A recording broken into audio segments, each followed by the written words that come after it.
All right. Ready to roll? Let's do it. What is up, everybody? This is Joe Adams, and welcome to the Relentless Pursuit Podcast. What we do on this podcast is bringing guests from all different backgrounds, all different walks of life, to share their journey and everything along the way that led them to where they're at today. We're here to connect, and we're here to make an impact. That's what we do. So if that's for you, like, subscribe, all those wonderful things. And if that is not for you, I don't know what your problem is, but you need to jump on board today. Thank you. Like that? What the man said. Yeah, I got to be aggressive. I'm not, though, but would love your support. Thank you so much. But without further ado, I would love to introduce a longtime friend and our guest today, Matt Willard. Yeah. Here I am, finally. I'm finally on here. I've got sound effects. I just don't know which one. Anyways, yeah, we clapped. I like to do the I'm glad applause. you didn't do like the, you know. There's, I think that's on there. There's one that's like Yeah. Disney princess. Oh, wait, is that how you see me? I just don't know which one. it. I mean, it'd be nice. It still makes you feel good. Yeah. Yeah. It's like, that's so Like a pretty. little gleam. Yeah. Like stardust. Anyways, so how you doing, dude? I'm good, brother. It's good to have you here, bro. I am, and I love coming over here and seeing you, man. Yeah, man. Yeah. It's good to connect. We're busy men, and so it's awesome to be able to have the time to chat and catch up, and like I get to learn about you more, but also make it productive. Absolutely. Yeah, it's badass. So thank you for taking the time, guys. Matt and I go back to what, like 2016, 2017. Yeah, I'd say 17. Yeah. 17 is when I got back from Asia. Yeah. And then we like started hanging out around that time. We were, a part of a team, a brand, in Middle Tennessee. That went to shit pretty quick. Yeah, it definitely, a lot of potential there, but things happen, is what it is. But Matt and I spent a lot of time together traveling to bodybuilding shows and raising, man, we were raising. Selling t-shirts like nobody's business. Yeah. And then just partying like freaking assholes. Oh, good Lord. God. Those are some, I'm glad those days are behind us. it's always like fun stories, but it's also like, shoot, man, I'm so glad like that's not my life anymore. Yeah, right? Yeah, I'm glad I've had my chaotic years and they're behind me. But yeah, so we've had a lot of time together, man, over the years, and we've known each other, and we've always, even we didn't talk for a long time, but we've always reconnected. Oh, yeah. Well, dude, that's just like how guys are, man. The thing about it is like and I'm not going to try to step on toes with women or anything else like that with like guys.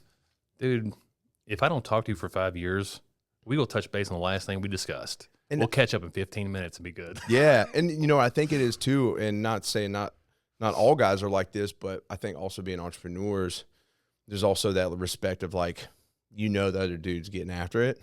So like, you respect each other's time in a different way. Like, my friend Jeff Black, he owns Iron House up in Hermitage.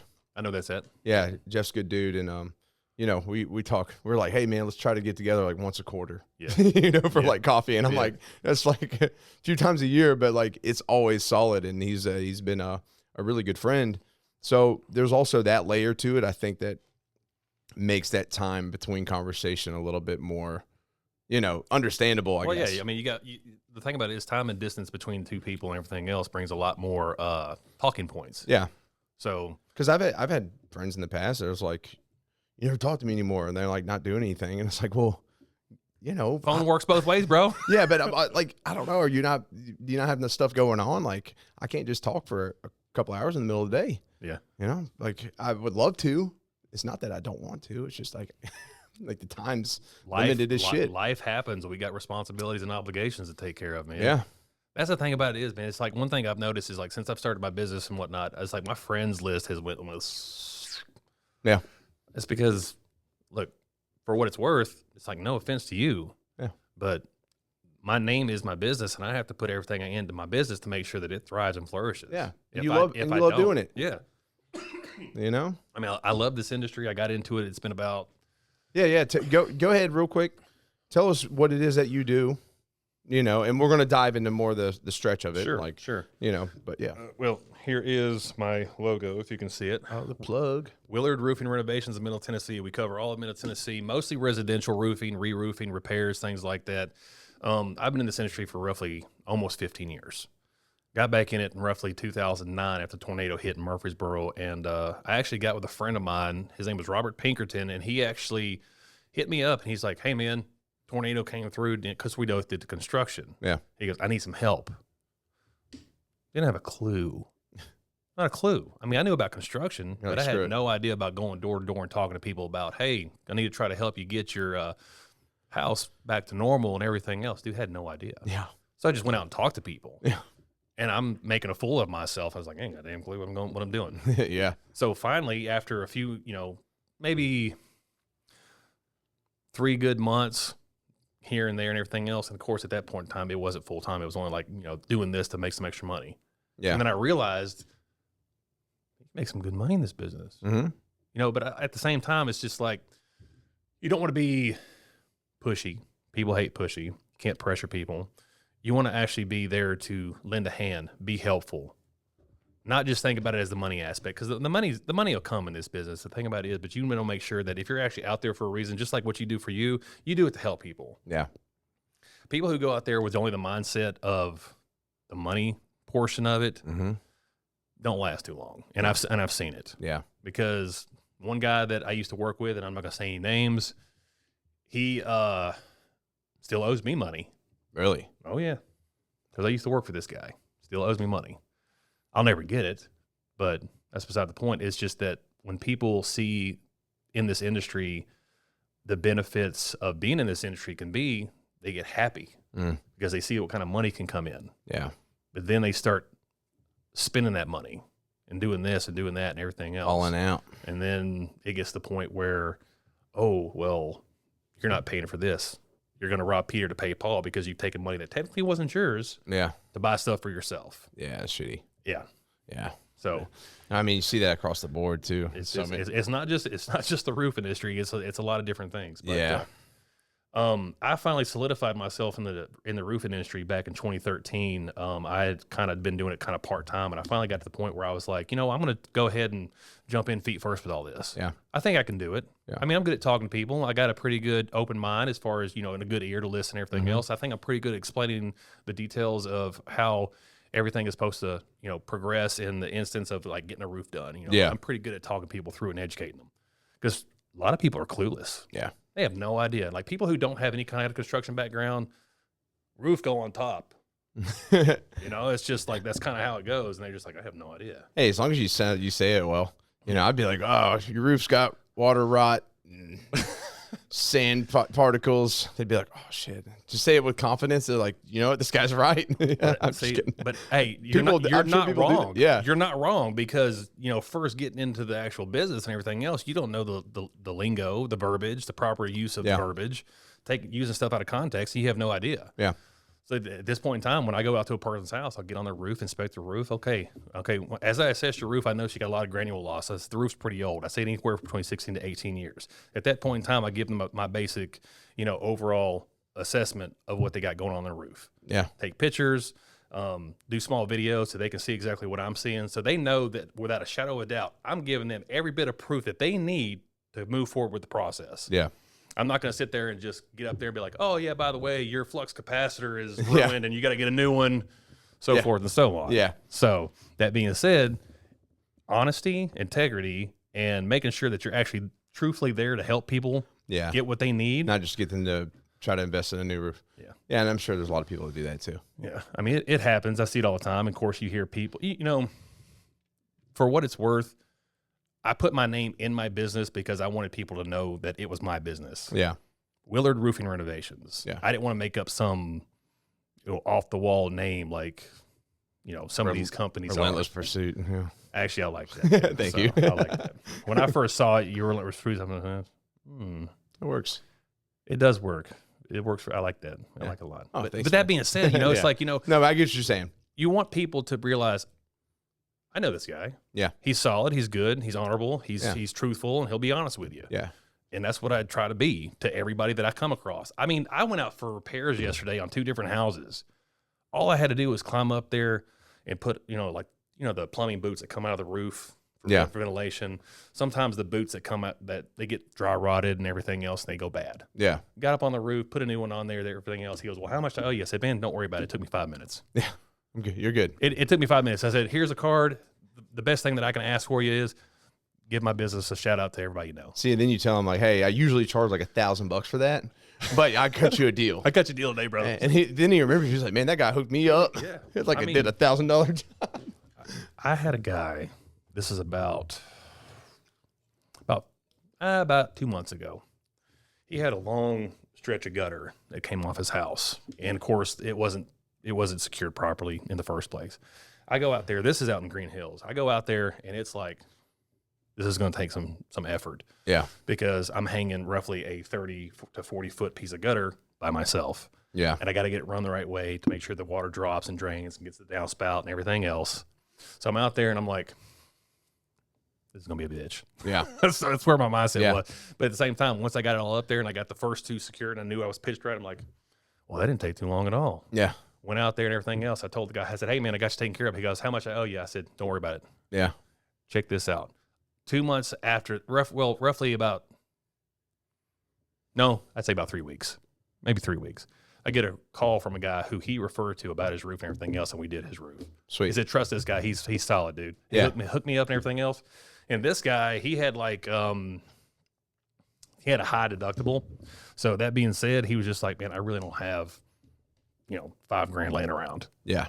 I was like, Most people don't. It's like, why in God's name do you have a $5,000 deductible, man? That's insane. Well, it keeps my premiums low, which is true. Yeah. And I'm just like, no, I understand that. I said, tell you what I can do, man. Let me look at the numbers. Let me see what insurance is paid and everything else, and I'll see what I can do to help you out. Well, people typically don't think they're going to have to like change their roof. Well, So they're like, I'll take a lower premium because like I shouldn't have to change my roof anytime soon. So then it's an afterthought. mm-hmm. Yeah. So people also don't take into consideration that the money that you save with the premium should be that extra money that you're putting back when that deductible is needed. Yeah. That's a big thing. Yeah. A lot of people don't think about that. When I was an adjuster, it's like I would always tell people, I said, look, if you really want this to work better for you as far as this, and considering, because I used to travel all over. Yeah. So I would talk to people out in the Midwest and be like, look, I understand because, dude, Kansas, Oklahoma, Nebraska. They get a few tornadoes. They get tornadoes, they get hailstorms and everything else. They're changing the roof out probably every couple of years or so. Yeah. Depending on the which. I said, it's just like, look, you know where you live. I said, if you don't want to have to worry about coming out, this much money out of your pocket every time there's a hailstorm or a tornado coming through, up your premiums, lower your deductible. You know what's going to come. Yeah. Know what to expect. Yeah. Facts. Yeah. Yeah. So it's just like you gotta think in the process of where you're at and as far as what region of the country you're in. Yeah. Without a doubt. Yeah. So my biggest thing is that I want people to know that I'm not worried about getting paid. The money's going to come. Yeah. Okay. If I can help somebody out and have them pass my name along to somebody else because I actually did somebody a favor, That's valuable. That's the biggest payment you can get from somebody. Yeah, man. It's like planting a seed and that shit just grows outward. Yeah. It's like, hey, call this guy. Dude, I get calls from people say, so-and-so referred me to you. I'm just like, who the hell is that?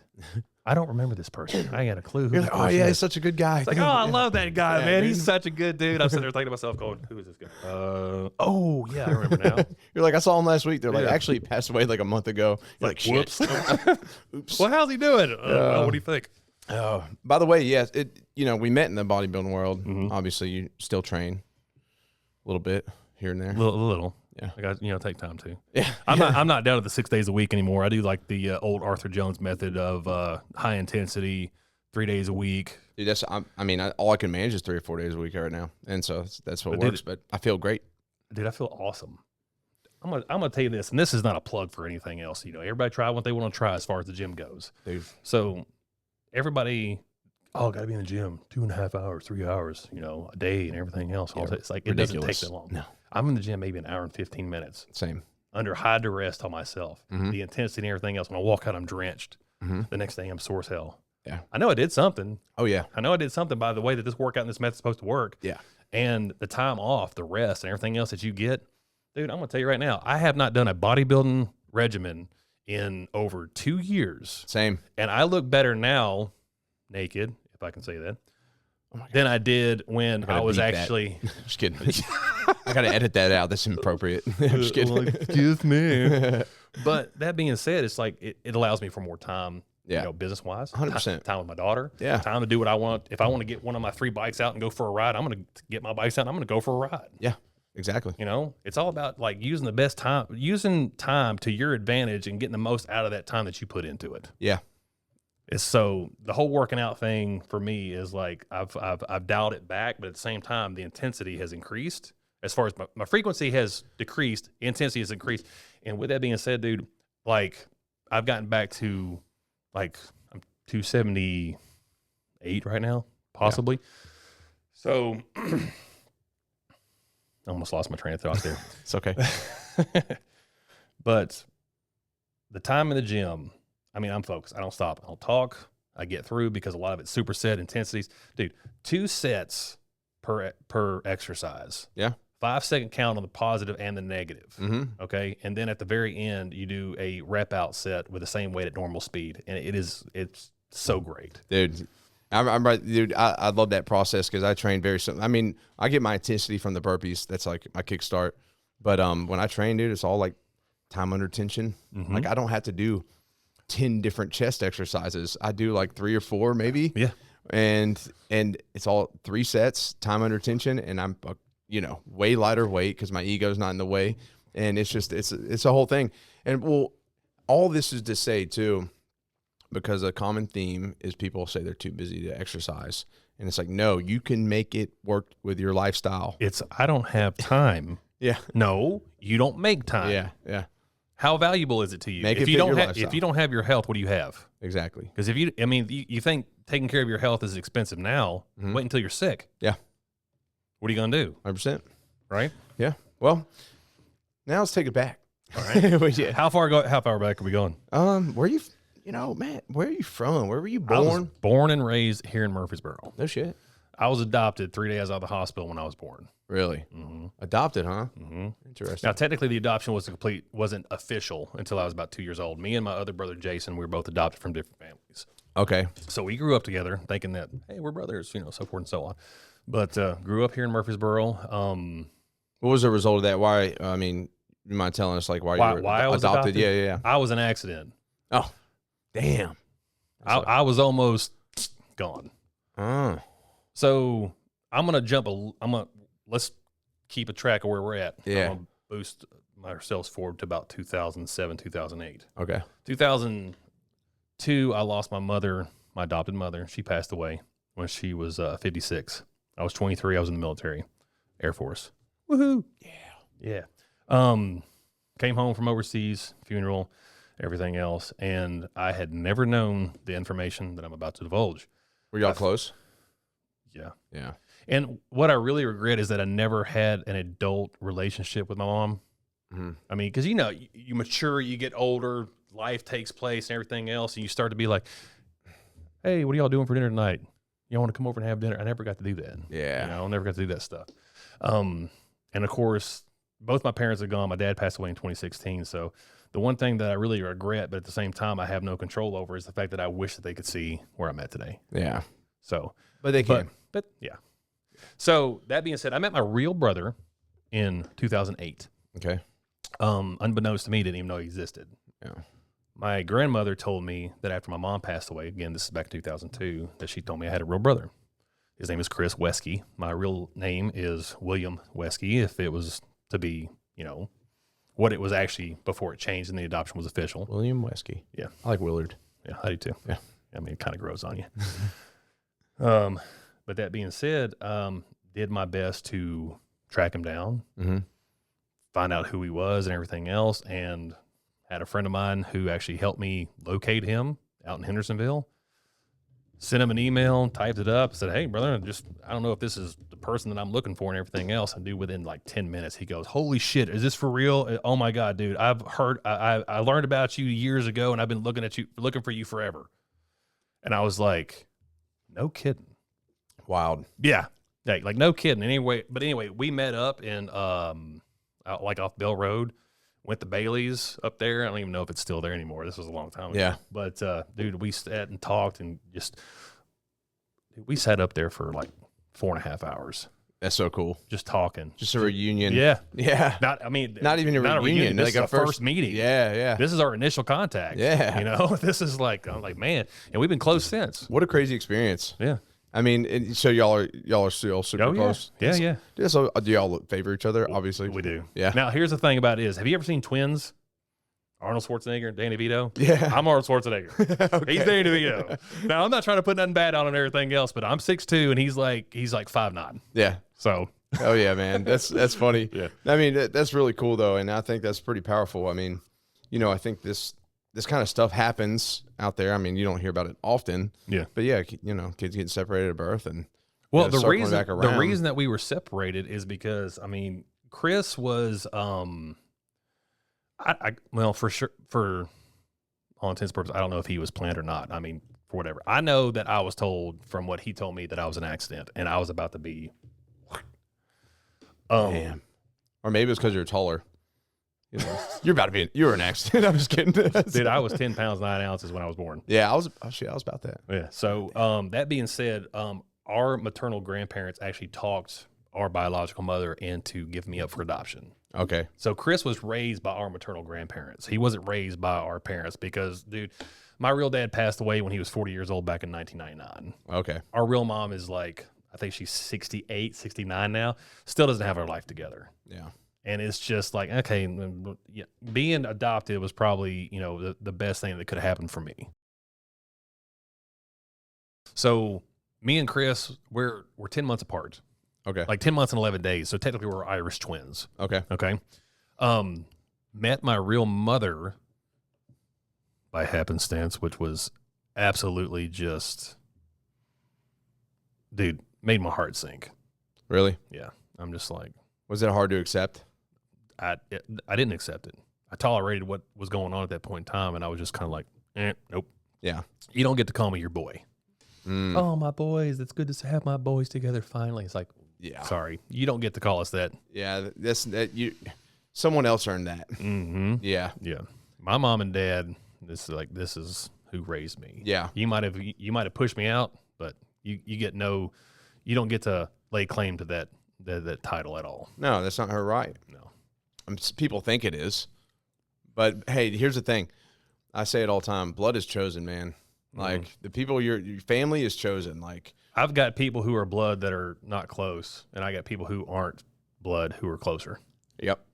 Without doubt. Mm-hmm. Yeah. So and speaking of which, I lost my mom, and that was kind of the glue that held our family together. As far as like what we did and everything else. Dad did his best as far as to be still a part of everything that we did family wise. And then when Dad passed away, I haven't talked to my older brother. Now my parents had 2 older biological children. Yeah. My oldest brother, Ken, and my sister, Lee. Don't really talk to them anymore. You still don't talk to them? No. Well, don't really have a reason to. And it's not because I hate them. It's just because of how they did me and my brother. Mm. Because as kids, we always heard, mostly from my sister, you're not really our brother. You're not really our brother. Yeah. It's like, oh, that's great. Let's ruin a kid's, mental image of what a family is. Yeah. It's pretty shitty. Yeah, it's great. So when my dad passed away, I was actually living with my dad because I went through a divorce through my, with my daughter's mom. And I stayed with my dad for, about 2 years. I mean, I was going to leave after roughly staying there for about 6 months. Yeah. And as cool as my dad was, and as family oriented as he is, I mean, he would take care of anybody that he could, right? I told him, I said, look, I just need a place to stay for a while till I can get back on my feet. Because, dude, I spent $12,000 on a freaking attorney for this divorce. And I was like, I shouldn't even be paying for this. Yeah. But I digress. When my dad passed away, my brother and my sister asked me for help to get the house ready to sell and everything else. And of course I did and whatnot. Took time off work to get the house prepped and everything else. Well, come to find out, they weren't going to sell it right away. They were going to put it up for rent. They rented out the house, kicked me out, and left me without a place to live while I was gone for work. I was out in, where was that? Nebraska. I was in Nebraska for roughly a month. Okay. After a hailstorm had hit out there. Came back home, and my brother goes, hey, man, you have to find you a spot to live here the next week. I'm like, excuse me, what? Pardon me? I said, I thought I was just going to stay here and pay the mortgage. He goes, you can't afford the mortgage. I'm like, I'm pretty sure I can afford $800 a month. Mortgage wasn't mad. My dad owed barely $40,000 on the house. Yeah. And the mortgage was not that big. I was like, I'll just stay here, pay the mortgage until I can find something, whenever. And it's not like I was just going to sit on it. I'll actively look to find somewhere else so y'all can sell the house or whatever, because my brother had power of attorney. He's also got the same name as my dad, so he can pretty much do whatever you want to as far as paperwork goes. Yeah. So come to find out, when everything went through, got the house prepped, ready to sell and everything else, he rented it out for a few months, made some money and everything else. I didn't see any of that money either. Not that I really cared to. But at the same time, when everything was divvied out and everything else, sold the house out from under me. Didn't tell me about it. They split the money between the two of them. And of course, didn't get invited to the will reading. And when I finally got to read the will, me and my brother were cut out of it. Okay. So this is just so this is your biological father's children. Okay. But your brother that you're technically my brother and sister, my oldest brother and my sister, who were my parents' biological children. Okay. Just making sure, because we jumped around a little bit. Yeah. We jumped around a little bit. So yeah, that being said, me and Jason, my adopted brother Jason, not my real brother Chris. Yeah. We both got cut out of the will. Of course. Yeah. So they sold that house for like $280-something thousand at the time. Split that between them. After realtor's fees and everything else, and I'm just like, okay. And it's not the money that matters. It's not the money. It's the principle of the whole thing. Exactly. It's like, you know what? We grew up together. We grew up in the same house together. We had the same parents together. I went through everything that you went through growing up and everything else. What's the problem here? Yeah, it's as if like that just solidified their true feelings about you. Mm-hmm. Which is probably looking back, is a positive thing, because you're not going to waste your time. Like, I look at it as a blessing, because hearing that kind of stuff as a kid, that oh, you're not really our brother, and this, that, and just all this other stuff. Mm-hmm. My parents actually used to foster kids growing up too, so we used to have kids coming in and out of the house all the time. Yeah, and we'd have somebody come in, and we got to know somebody, got to liking one of them. It's like, oh great, man, I got another brother. Yeah. And then it's like maybe they'll actually be cool. Yeah, and it's like, and then you come home one day and it's like, where's Jeremiah? Jeremiah was one that I grew up with, and I remember because he stayed with us for like about a year. Yeah. Dude, we came so close. And then I remember coming home after school one day, and he got adopted. Damn. Yeah. They didn't even let you say goodbye. Well, I got to go visit him and everything else. And, and then actually they moved. Where did they move to? I think they moved to Louisiana, if I'm not mistaken, but that's been so long ago. Yeah. But like, so always for me, like, I always wanted to have tight unity as far as a family unit. Yeah. Yeah. Regardless if it was like blood or not. Mm-hmm. Looking back in retrospect, you look at things and you're just like, because as a kid, you can't articulate your feelings into words that people can understand. Yeah. But you can look back on things and be just like, man, I think this is where this stemmed from. This is why I crave this so much. Yeah, you had this strong desire because like it's something's missing. It's a high value to you, but you haven't truly had it. My biggest thing is this, and it's hard to explain this to people to get them to understand, because being somebody who's adopted and everything else, and being told and heard this, that, and the other growing up, the biggest thing you long for is to have that of your own. Oh yeah.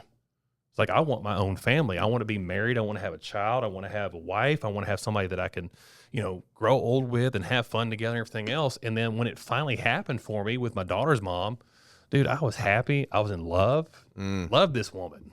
And when was that? Like 2000. We met in 2009. We got married in November of 2009. Nice. Yeah. That's quick. Dude, I fell in love quick, man. Yeah. But she was good to me. Yeah. And I want to dive it. Can we take it back a little bit? Sure. Because I feel like that's the next chapter. Yeah. And it's interesting to hear your whole backstory, man. I didn't know that all about you. I know a while back here, just several months ago, you had told me that you were adopted. I never knew that. I don't think. Yeah. I don't think you ever really talked about it. For what it's worth. I mean, but in your eyes, you weren't. You had a family. I was raised with a good family, dude. It's just the facts. I mean, if dude, if I could describe my mother in a single sentence, she is a God-fearing, family-driven, fire plug of a woman. Yeah. Just did so much for people.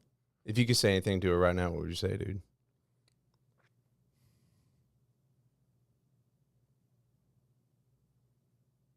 I hope you're proud of me. She is. Yeah.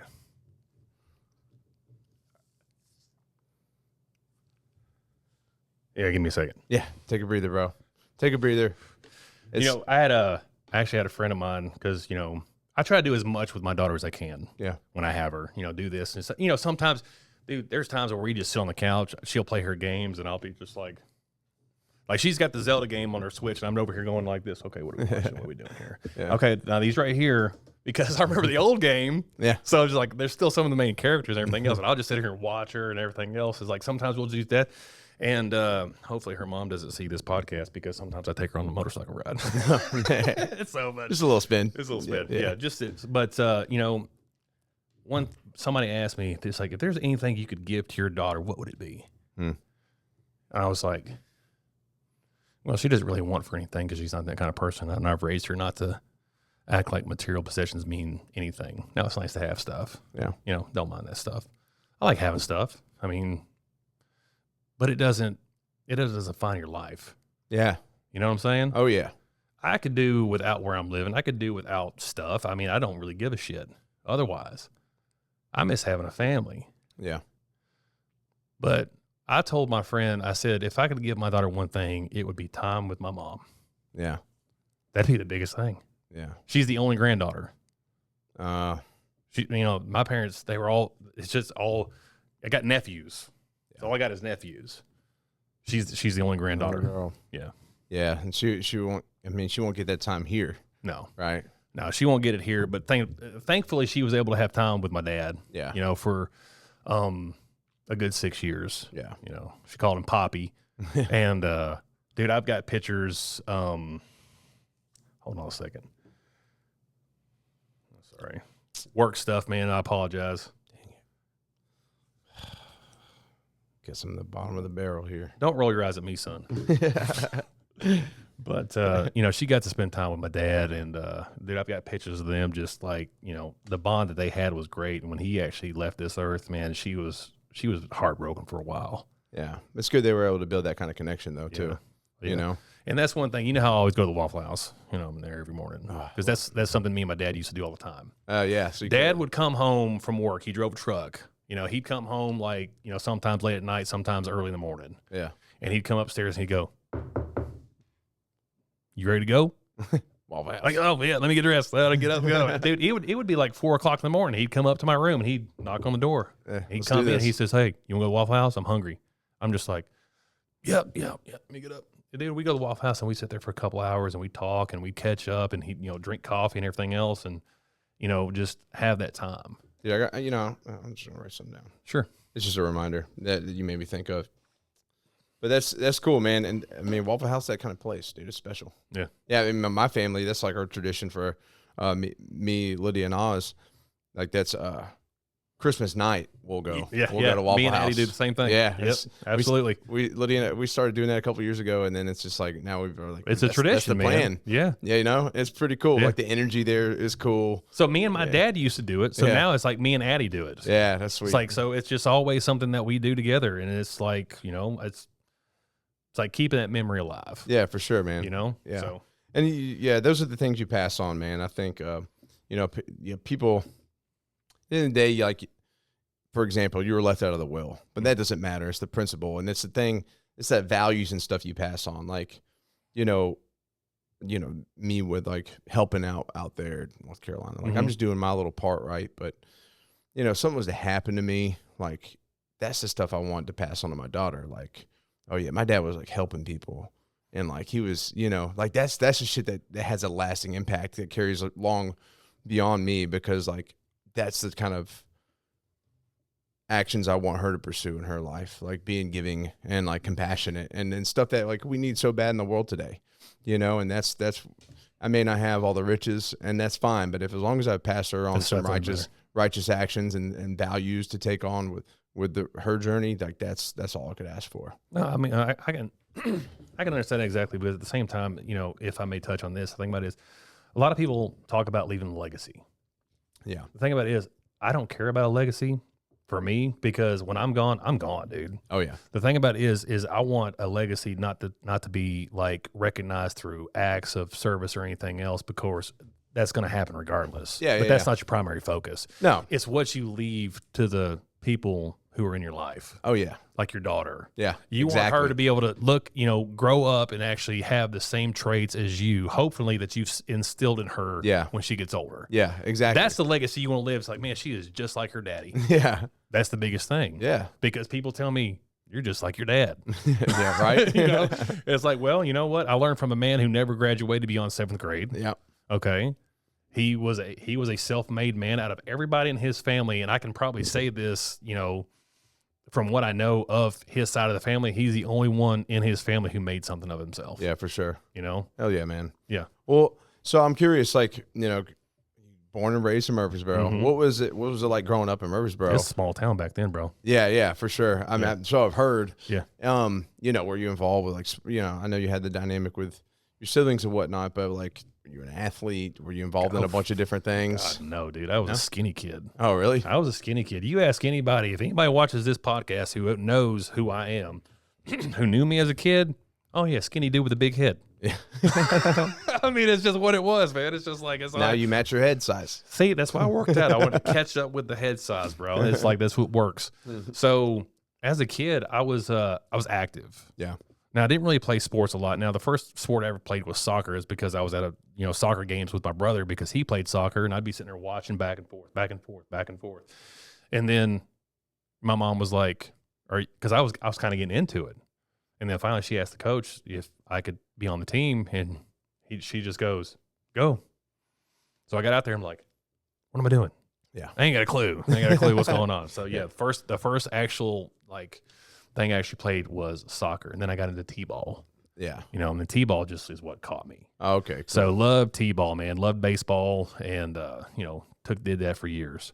But sports aside, as far as that goes, man, I was like the kid that was always outside, climbing trees, exploring stuff. That's cool. Out in nature, and I'm still the same way. Oh yeah. Dude, I live out in Bell Buckle now, and I live on a little over 5 acres, and it's all wooded area. Yeah, I've seen your property, man. Dude, I love it out there. It's beautiful. I mean, that's my, if, I'm no Superman, but that is my fortress of solitude. When I get home, if I don't have anything else to do, don't expect me to come back out. Yeah. It's like, I'm done for the day, dude. I feel you, man.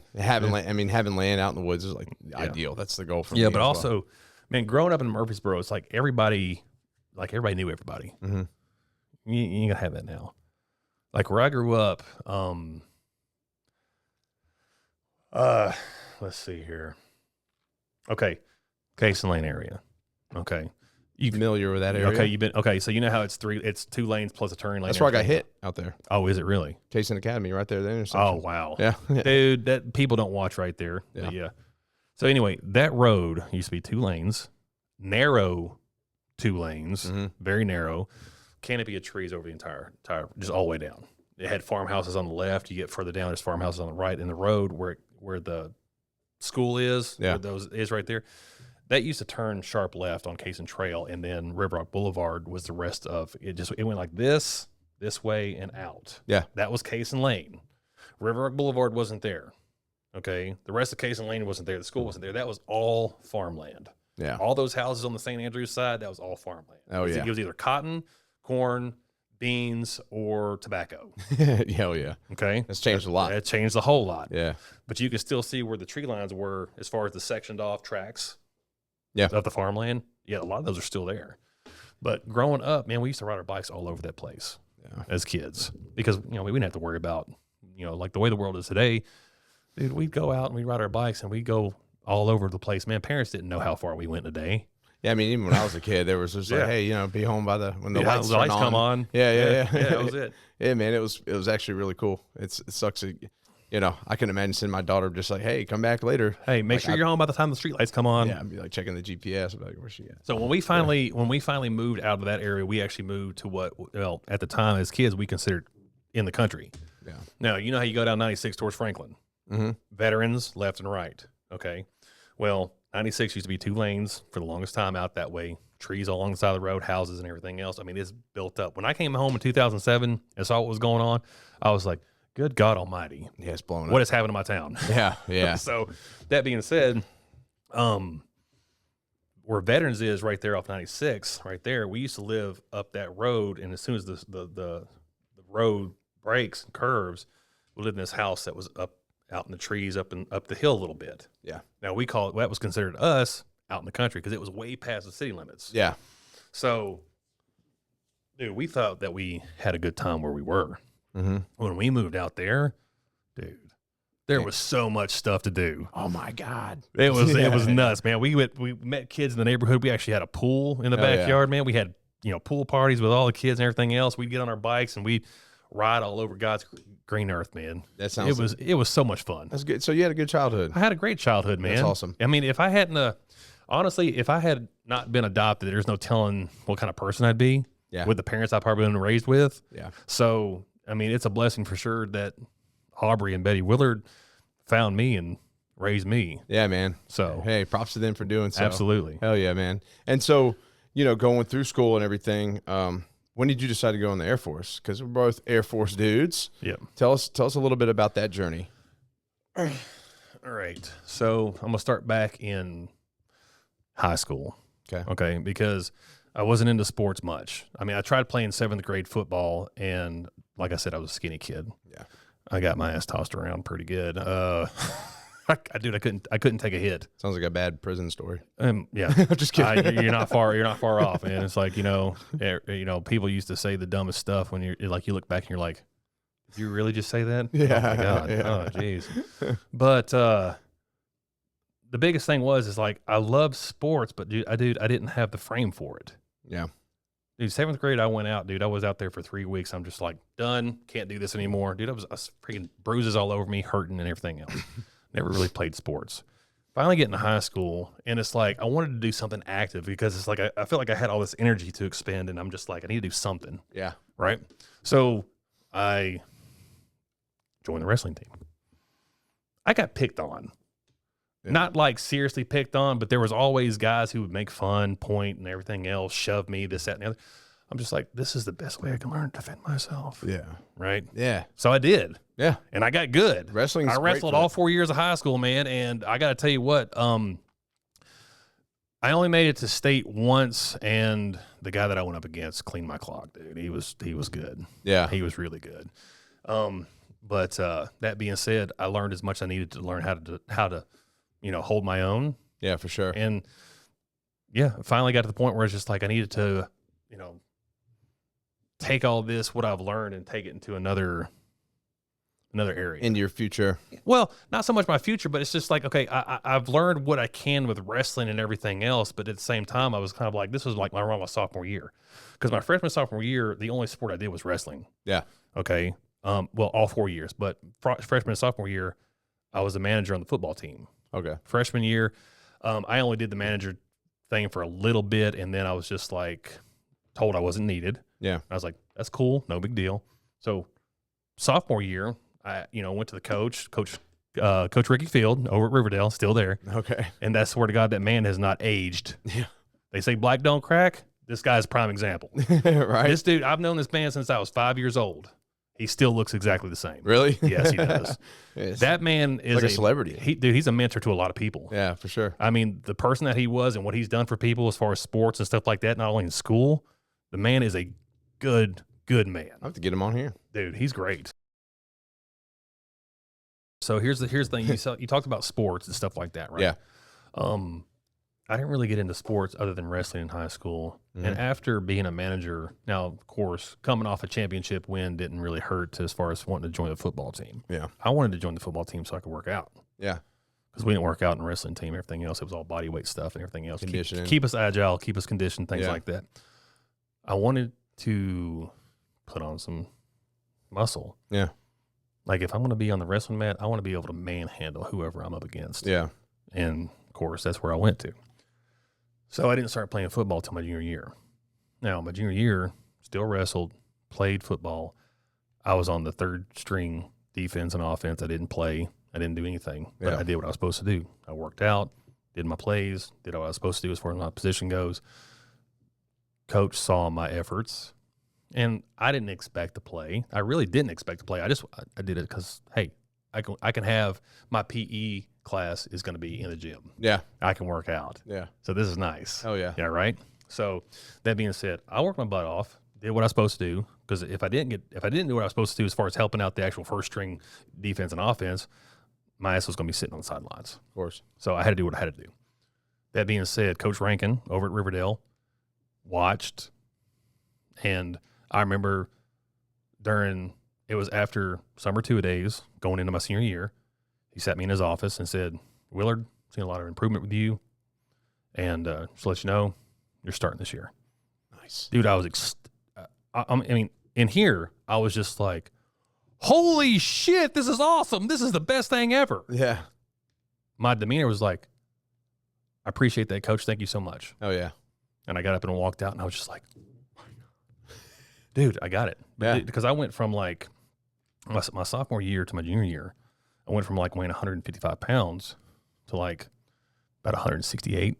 Yeah. Right? Which is a huge jump. Big jump. Because Yeah. I was growing too.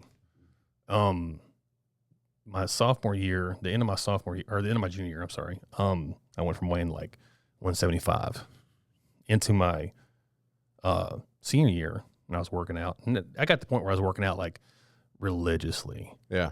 Not only was I working out at school. You fell in love with it. Dude, I fell in love with it, man. And as a kid, as a young kid, 16, 17, 18 years old, you can eat whatever you want. That's what my coaches said. They were like, Adams, eat everything. Eat whatever. That's all I did. Dude, I'd go home. I know this may sound gross to some, but after football practice, I would go home and eat me about 6 hot dogs. Nice. Relish, mustard, ketchup, the whole 9 yards. Oh, shit. I'd let that settle, and then I'd go over to the YMCA and I'd work out again. I hit all the auxiliaries that I didn't hit while I was at school. Yeah, yeah. Right? So with that determination and everything else, actually, because I enjoyed the workout, I liked the way I looked and everything else, I jumped from 175 from my junior year to 196 my senior year season. Yeah. Dude, that's 21 pounds. Yeah, it's a big boy. Yeah. So started at fullback and defensive end. Yeah. Now, I never really anticipated it going anywhere. I just got to the point where it's like I really enjoyed playing. Yeah. Now, granted, I hadn't played organized football since 7th grade, and even at that point in time, I only played for 3 weeks because I got tired of my ass getting, just destroyed. Well, let's not say pounded or destroyed. Let's not go there. I'm sorry. Let's go. You did this. Let's go a different route. Let's go a different route. Yeah. Really, man? She got a little naughty out there. Damn, dude. So it's like, let's keep that to ourselves. Okay. But, how does that make you feel? I'm just kidding. But, my senior year, man, the first game I started, I mean, dude, talk about surreal. Like your first game on the turf, because we used to play at MTSU. Oh, really? We didn't have a home field at Riverdale. Damn, we got to play the big. Yeah, we used to play on the short turf too, the stuff that's easy to get hurt on. So, excuse me. We played Smyrna our first game, and I was out on that field. I'm just like, oh, don't let me screw up. Don't let me screw up. Don't let me screw up. And, dude, I just played like I practiced. Oh, yeah. Dude, I had 7 tackles that game. I had 3 sacks and 3 block passes. It's crazy you remember that. But that was your first. That's your first big game. First big game, and that's you're like, damn. Yeah. Dude, and from there it just everything started clicking and falling into place. Oh yeah. Dude, I had so many great games and everything else. So so after football, let me backtrack real quick. Now, like I said, I never expected anything to really come of playing football. It was more or less to work out, have fun, be a part of the team. Yeah. So I came home. I think this was after our second game, because our first game was Smyrna. Our second game was, I think it was Jefferson County. Now this is way up north, northeast, and they were a good team. Yeah. And we won 35-14 that game. And then of course, practice next week and everything else was not out, or was taking place. And one of the guys from the D&J, his name is Cecil Joyce. He does the sports writing over at the Daily News Journal. Came out there and talked to me and everything else, and I was just telling him about more or less what I'm discussing with you. Yeah. It's like, my whole thing with football. Wrote a big, long column about me. from manager to starter. And I'll have to bring it in for you one day because I got it framed. It's like the movie Rudy. Yeah, I got it framed. I mean, because I go from being a manager on this state championship football team by one of the best, Coach Rankin, who played at Riverdale. Now, he went to Alcoa. He's one of the winningest high school coaches in Tennessee history. Yeah. Okay. Damn good coach and a hell of a guy. Now, when he'd yell at you, it would scare the living shit out of you. Yeah. Because you're like, oh, crap. But the drive that he put into people, man, was something else. Yeah, for sure. So that being said, this whole article written up about me, and my mom, she showed it to me when I got home. She goes, what is this? And she lays it in front of me. I'm like, what? She goes, she's playing with me. And she goes, read this. And I opened it up. I'm like, this is so cool. You're like, I'm a superstar. I'm like, this is so cool, man. Yeah. It's like awesome. So nice, So, and the thing about it is, man, it's like, all throughout high school, my whole thing was I never had a girlfriend in high school. Yeah. I didn't have a girlfriend until like the last 3 or 4 months of my senior year. Yeah. I didn't care because I got to the point, because as I was younger, girls didn't like me. Mm-hmm. And honestly, I don't care if they like me today because I'm just kind of like, whatever. But as a kid, it's like going up in high school and everything else. It's like you do these things to occupy your time because I didn't have a girlfriend. I didn't have a lot of friends growing up. I didn't have friends who invited me out to do stuff, which, it is what it is. It's not that I was incapable of being around people. It's just that I didn't fit in with certain groups, cliques, and everything else because it's just not who I was. Yeah. I was a very independent person. I still am. I mean, I like my solitude and never dated anybody until my senior year in high school. Yeah. And the thing about it was like, you know how it goes. People who were like, the star quarterback or the captain of the basketball team is dating this person, and everything else. Yeah. And I just got to the point where I was just like, you know what? Hands up, I'm done. I'm tired of trying to be nice to females and everything else and getting laughed at. Yeah. I asked this one girl to homecoming. Actually, I asked her to prom because it was junior and senior prom. I asked this girl to prom, dude. She laughed in my face. Damn. Laughed in my face. And I was just like, okay, you could have just said no. But that's when you pull out the news article. But did you read this? What do you... Like, do you know who I am in this school? Then you laugh and walk away. It's like, yeah, you're whatever. Lost. But the thing about it was, man, is like I never really cared about what people thought about me to a certain point. And honestly, I still don't, because what I do as far as what I'm able to accomplish has got no bearing on the person that I am. Exactly. Okay. I don't care. I could be a nobody and everything else. I'd still have a heart for people. Yeah. I love helping people. But the thing about it is, here's the weird thing. I love being able to help people out, but I don't like being around a lot of people. Is that weird? Yeah, it's a conflict, man. It's a conflict that I've dealt with for a long time. Even in high school, it's like, people, like, I got a friend of mine who always tells me that people notice you when you come into a room. Yeah. Which may be the truth. I don't know. I don't pay attention to it. I'm not trying to be the center of attention, and I don't want to be the center of attention. Because people who act like they're the center of attention have the worst outlooks on life. We've known some people like that for a long time. I do want to add into that, if you don't mind. No, go ahead. You make me reflect on my journey a lot, and one thing with that, like having a brand, I had to be at the forefront, and I used to try not to do that as much.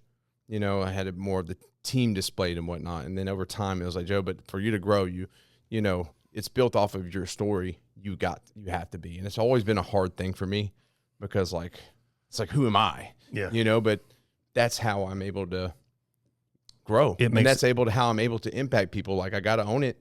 And even like with your story makes it relatable to other people. Exactly. Like, helping out, with different things, like helping the community and stuff. Like, at the end of the day, I don't need the fucking pat on the back. I don't need any gratification, because if I didn't have a platform, I'd still be the same person. I'd still be helping. Yeah. But I have the opportunity to get other people to help other people and inspire people to do that. Like, so I have to take advantage of that. So I have to set my feelings aside and do something that I'm not necessarily comfortable with. And then you talk about like going through high school and stuff like that, man. And, you didn't have expectations to play like in college. Like for me, I thought about that. I was talking about that. We'll get there in a second. I got another story for you. Okay.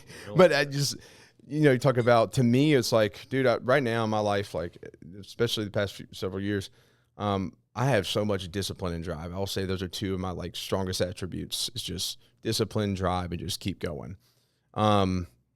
That's one thing Lydia said she was most attracted to me about, it's like my drive. And I take pride in that. High school Joe didn't have drive. I got popular in high school because I moved and I had a huge growth spurt and had an opportunity to be someone I wasn't because I was picked on my whole childhood. I moved around a lot. And so I never fit in. And I finally got the opportunity. I was like moving to a small town, like big football guy, like good looking dude, good looking guy. I can get some new clothes and like, so I started dating cheerleaders and stuff, but I became someone I wasn't because I wanted to fit in. I had a great high school time, but what's funny is full circle. How does that transition to real life? So I look at myself now and like, I am who I am. I don't fit in any kind of like circle or group. I'm just Joe. So like at the end of the day, I never had to try to be something else. I just be myself and that fucking works. And it's pretty cool to be able to recognize that, you go through these different phases of life and then the discipline drive thing. I don't know how I lost track with that, but I didn't have that then. And so I got pissed because I didn't get the college scholarship or opportunity to play college ball. Joe, you didn't fucking work for it. Yeah. You know what I'm saying? Like, of course I didn't deserve that shit. I didn't put in the effort to get that opportunity. So why do I think, and I think unfortunately a lot of people think they deserve something because they're good at something, but it takes a lot more than that. That discipline and drive are two huge factors, but a sense of entitlement with people who are handed things. Oh yeah.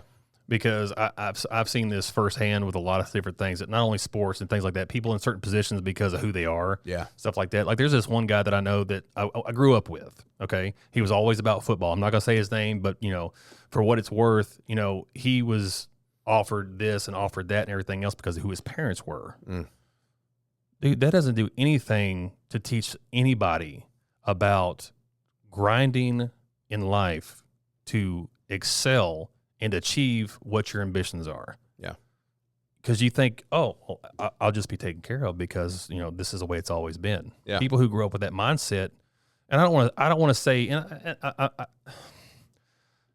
I don't want to come across as, abrasive. Yeah. But at the same time, the truth is what it is. Stereotypes are stereotypes for a reason because they're true. Yeah. Okay. So it is what it is. They don't just pop up out of nowhere. Exactly. And the thing about it is like people who have busted their butts, people who grew up without nothing, who have truly fought to get to where they are now. Those are the people's stories I want to hear. Yeah. I don't care how much money your parents had or what you grew up and what you had and this, that, and the other. What kind of obstacles have you overcome to get to where you're at? Yeah, that's what makes you impressive. Yeah. Because you gain experience from that. And you get wisdom. The thing about it is, dude, I'm 46 years old. And I've been through a lot of shit in my life that I can, like, when I talk to people about certain lifetime experiences and stuff like that, I say, if I may, and that's always the thing. I'm trying to be polite as I can about it. It's like, can I offer some advice? Yeah. And dude, I'll give some advice that, is, worldly, biblical, and personal. Yeah. And they all three tie in because the thing about it is, man, it's like and I can only speak for myself. Yeah. I can't speak for you. I can't speak for, this other guy that, is in a certain circumstance or anything else. I can give you the advice that I have, can give from the experience I have gained and the wisdom that has been built up in me from the things that have taken place in my life. Oh, dude, personal experience is the best tool. Absolutely. 100%, especially if you want to give people wisdom, because if you're speaking from a position you never experienced, it's like when people are like, don't do drugs and they never touch a drug, like, honestly, it's a good thing. Yeah. But I went through opioid addiction. I went through that shit and different, I went through crazy on cocaine at one period and stuff like that. Like, hey, not necessarily proud of it. I'm here. What can I tell you? But you learn the lesson. What can I teach from that experience? What did that do for me? And I'm grateful that I went through that phase. I had to become who I am today. But that's experience regardless. Mm-hmm. And at least I know firsthand what it's like. That's true. You know what I'm saying? And you know how people who like to read books about, nothing against people who read books. Let's get that square. Let's get that straight. Okay. You and your book words. I got nothing against people who read books, but people who read books that have, experiences and opinions that people who write these books are built off somebody else's experiences. So, you know, I don't relate myself to anything book read. Yeah. Okay. I'll read books to get insight on certain things, but the thing about it is I'm never going to try to say and regurgitate what I've read from somebody else's life experience and add it to my own. Although I do feel like I'm in Lord of the Rings. It's like my life. But anyways, that's a totally different thing. That's a great movie. We have to have a podcast about that. Well, yeah, okay. But anyway, that being said, real life experiences, you know, you get more true insight from those circumstances because it causes you to grow. It causes you to root yourself in your foundation. Yeah. Okay. You don't get that from reading what somebody else has been through. Oh, yeah. Now, granted, the thing about reading and everything else, you can get certain advice from these books. Yeah. Okay. But in my experience, when I've talked to people, like if I've dealt with something, death, a breakup, loss of a job, I'm not going to read a book about it. Yeah. Like, dude, talk to a friend of mine. And I've been friends with this guy for years, and he's a cop. And after I lost Jamie, he reached out to me and he says, brother, I ain't trying to tell you how to feel. I ain't going to try to tell you what you need to do. But if you need somebody to talk to, come talk to me. Yeah. Dude, that's better than any book. Yeah. So that being said, I say all that to say this is like the thing about it is in my personal experiences in life and everything that I've done, I've made mistakes, made some wrong turns, made some horrible choices. Which is good. Because it's always up here. You know what to expect when a situation arises. It's like, okay, this looks all too familiar. Yeah. Right? Yeah. You know what I'm talking about? Yeah, like I can feel something. It's like I can feel something is about to either go awry or something is good is about to take place. Yeah. So in my own mind, back in high school, my thing was this. I got tired of actually trying to be a part of where I didn't fit in. Mm-hmm. Started doing my own thing, gaining my own life experiences and stuff like that. And throughout high school, it was always about, well, for everybody else, what I noticed, from my observations from other people and everything else, it was about the popularity. I didn't care about being popular. Yeah. That doesn't matter to me. If people know me, I want them to know me because man, he's a good dude. Solid, you know, solid motherfucker. That's the big thing is for me right there is just like if somebody says, hey, do you know anybody blah, blah, blah, blah, blah. Hey, talk to Matt, dude. Yeah. Go talk to him. Yeah. You know, and I have people who ask me certain things as far as like, what would you do in this situation? I'll give my best advice I can. Yeah. So this is what I've been through. And I'm going to say this, don't do this, try this and see how it turns out. If you need anything else, man, come holler at me.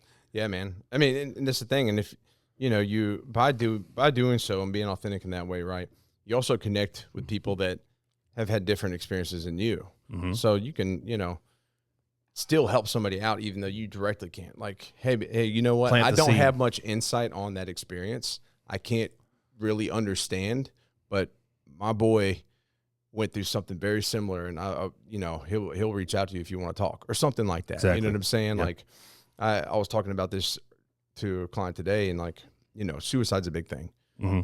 I never really, I've been in extremely emotional places where I'm like, I just want to die, you know, but I've never tried.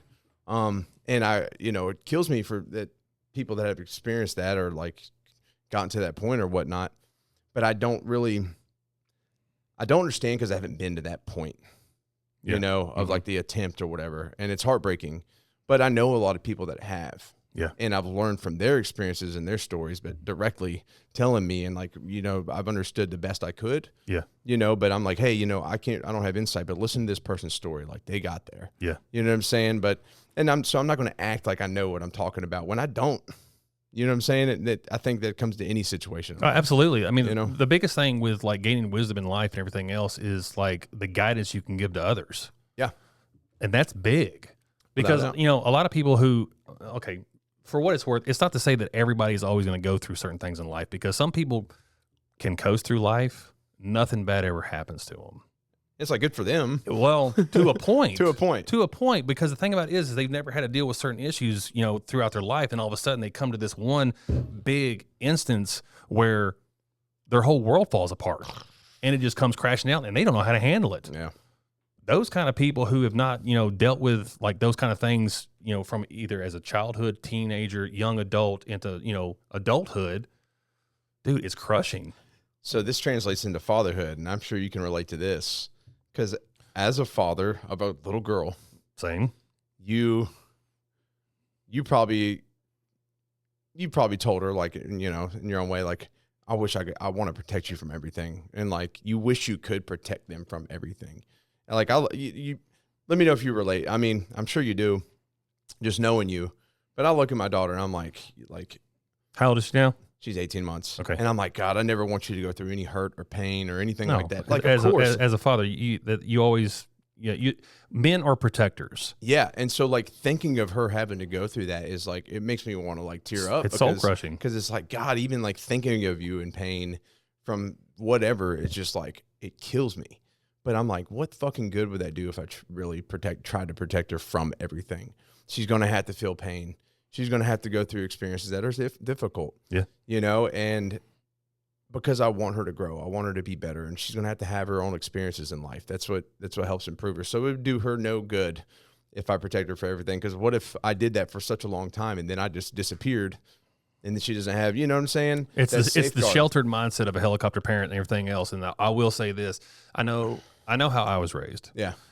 My parents were very, I don't want to say strict, but they demanded respect. Oh yeah. Okay. That being said, and this is one thing that I've done with my daughters, my parents did with me, because they told us right, they told us wrong. Yeah. How we choose is based, of course, we have our own free will. And that's the one thing I do with my daughter.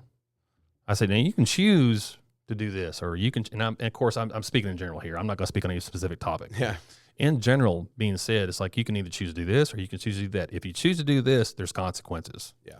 If you choose to do this, then, the outcome is going to be different. Exactly. So as you grow, and as I've helped with my daughter and everything else, I don't coddle her. I don't I love my daughter. I mean, there's a time and place. There's a time and place for it and Yeah. everything else. Like when it's just me and her and everything else, and we're sitting on the couch or we're watching TV, dude, the biggest thing that I love is when she gets up on the couch and she just kind of nuzzles up to me and she just does this.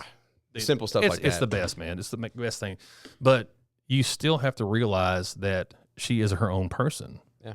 She is going to make her own choices. She's going to have her own free will, and she's going to do stuff in this life that might seem enticing to her or anything else, just like we've done in our own life. Yeah. And she's going to have to make that discernment which way she wants to go with it. You have to prepare her with those things. So as a dad, and this is what I've done, is that I've done situations where, and it's just simple stuff, to where I've put her in a situation to where, hey, I need you to do this. Go ahead and take care of this. Do this. Hey, I need your help with this. Or, hey, I need this done. Or in a circumstance where I allow her to, how to interact with people. Yeah. I'm big on that. I want my daughter to be respectful to every grown up she's 100%. Around. Okay. So that being said, dude, every time we go to the Waffle House, she holds the door for me. If she gets there before me, if I get there before her, and dude, I'll say this: I treat my daughter as if she's my girlfriend. Yeah. I know that sounds stupid to some. Not in a weird way. Not in a weird way. To show her the respect that she deserves as a woman and what kind of man she should look for in the future. Hey, dude, and I mean, honestly, that's the way to go. I mean, my daughter sees me get my wife's the door for her every time we get in the vehicle. Everything, like, she when pays a child attention sees to that stuff, dude, they pay attention to it. Yeah, I want her to I relate exactly what you're saying. One day when she finds somebody, way down the road, way down the road, I want to be the example she looks for. Exactly. You know what I'm saying? So someone that embodies like the things that my actions, right? Of course, like that's why I really work to be the best I can. I'm not going to go without mistakes, and I'm right there with you, man. I mean, it's super relatable, and it's always cool to hear other fathers' perspectives and whatnots. You want to hear something I do with my daughter? What's that? All the time. So, and I do this because I know how my mom was when we grew up. My mom would come into my bedroom when it was time to get up, turn the light on, wake up, get up. You got 20 minutes. That's what she would be. All right. Yeah. I go into my daughter's room every morning.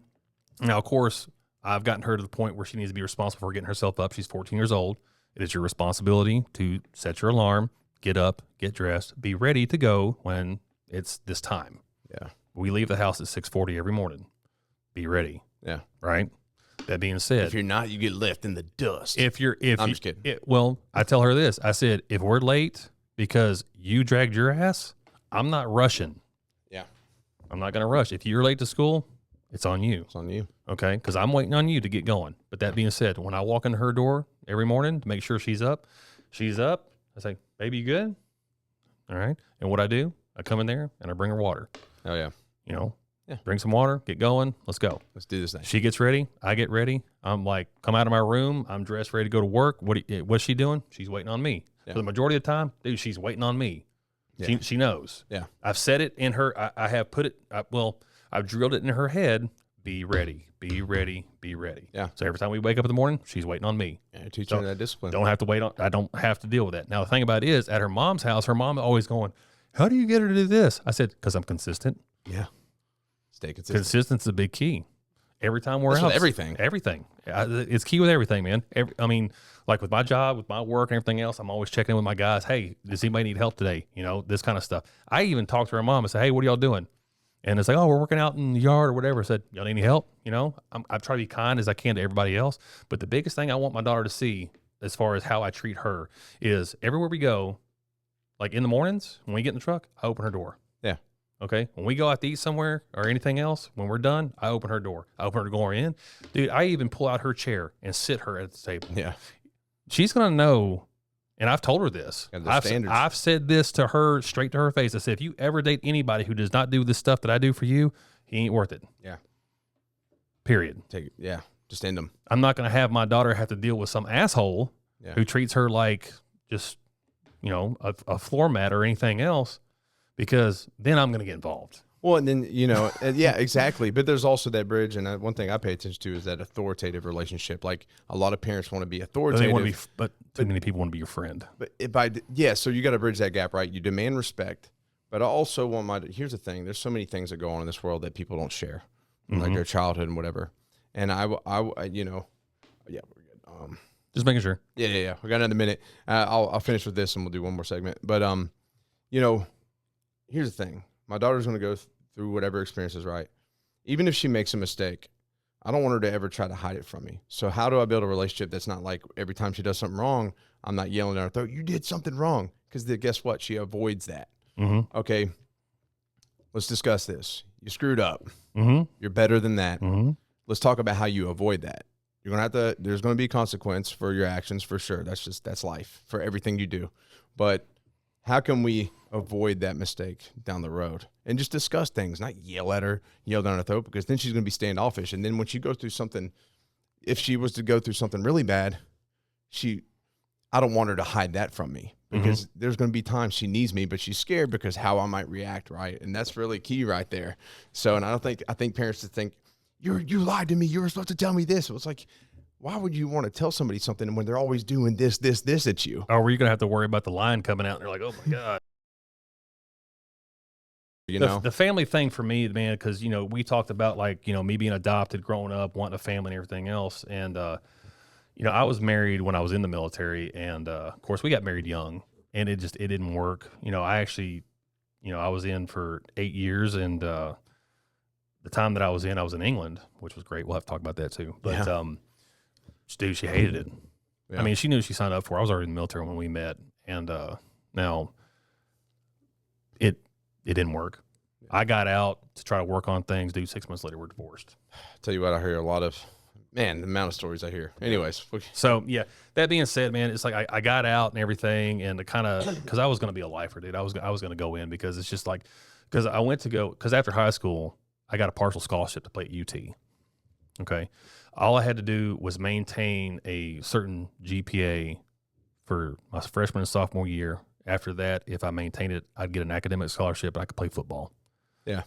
Went to the summer practices within the first week, hurt my knee, and I got kicked off the team. I didn't get kicked off, but the Dr. Tommy Johns, who's actually here, he says, you take one more hit like that, you won't be walking for for the rest of your life. Yeah. So my mom made that decision, and she says, nope, you're done. You're good. So I was like, crap. So joined the military.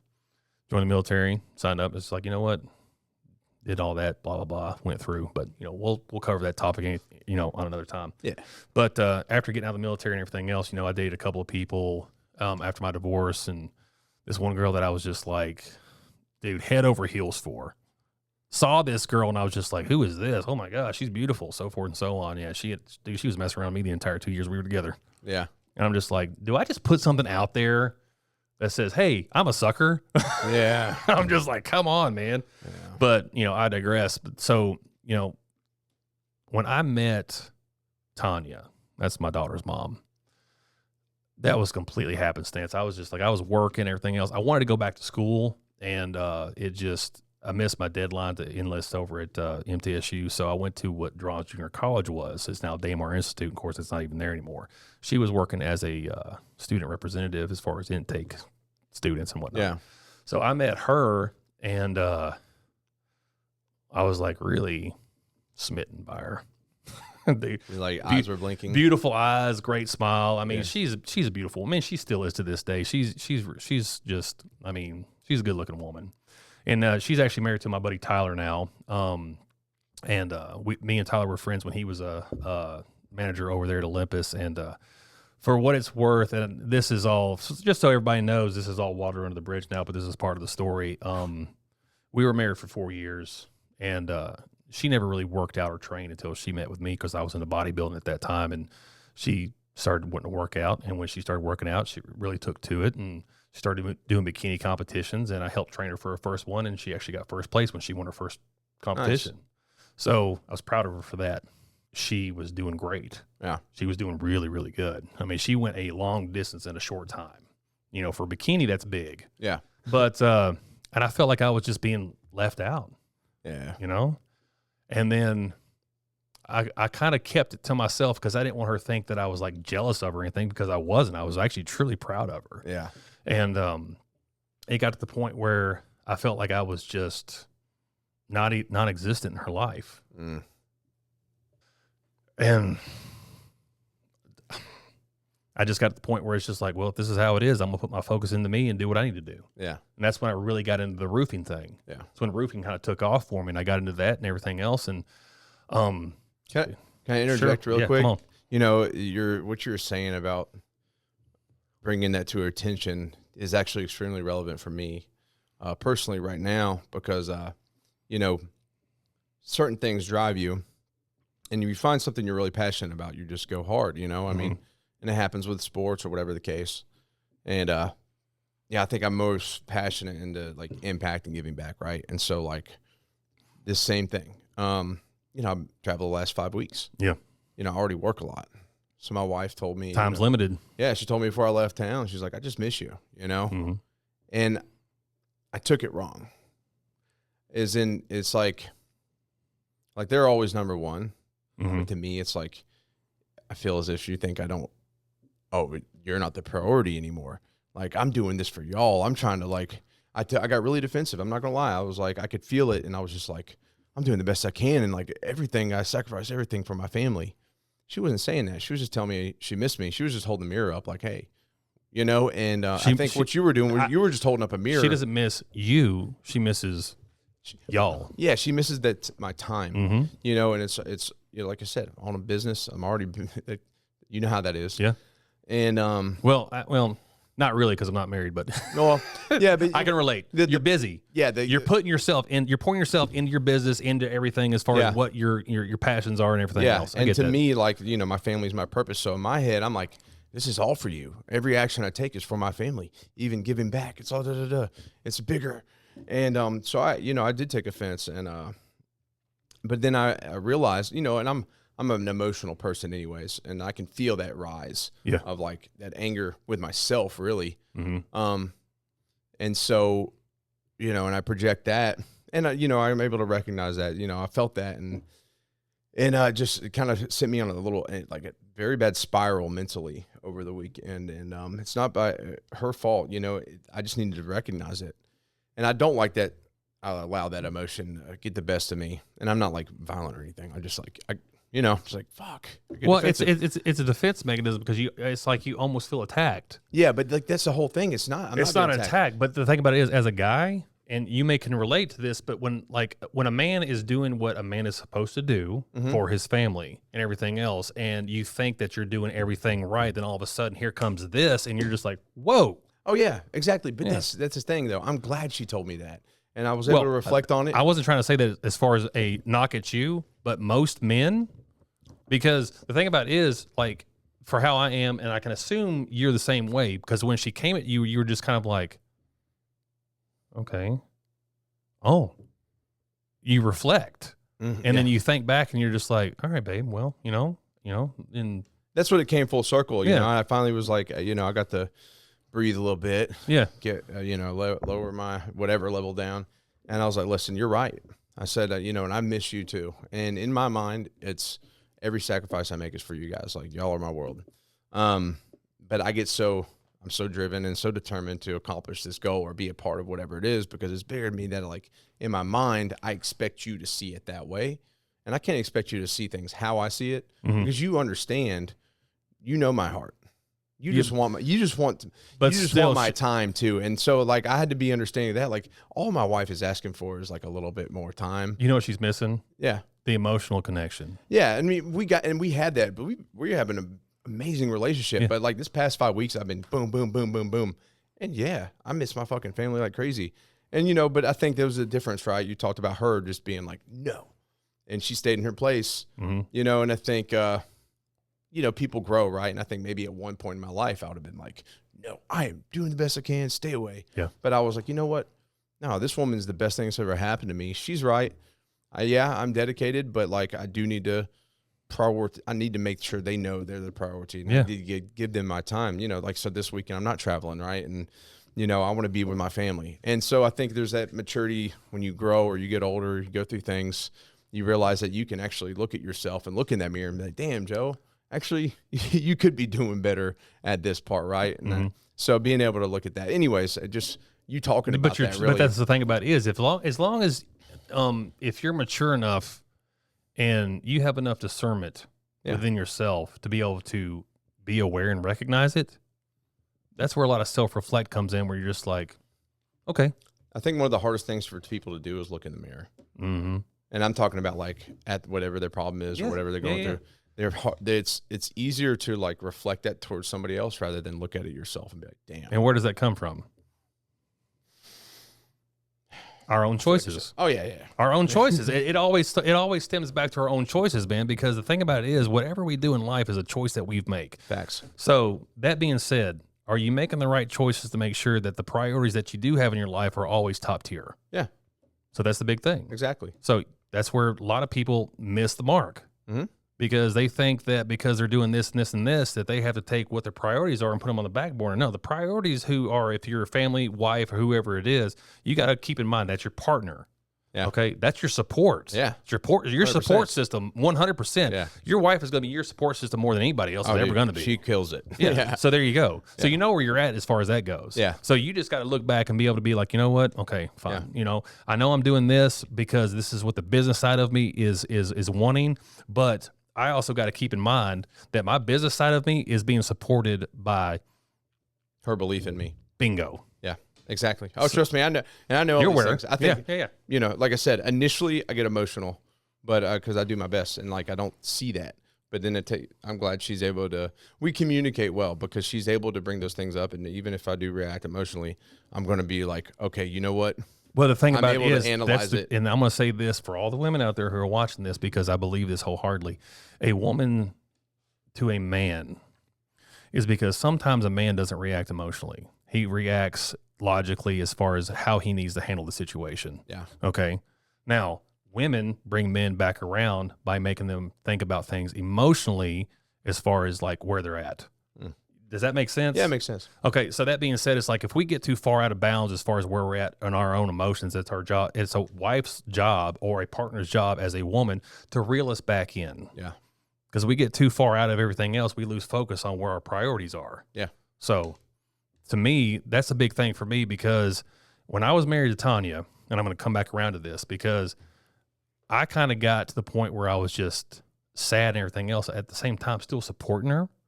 But I was losing myself of who I was because I was putting all my focus into her as far as what she wanted in the bikini competitions in the industry and everything else. And I was losing myself as far as being her friend and her husband. Yeah. So I probably fell short on some things that kind of drove her away as well. Yeah. Because I lost who I was. Yeah. It crushed me.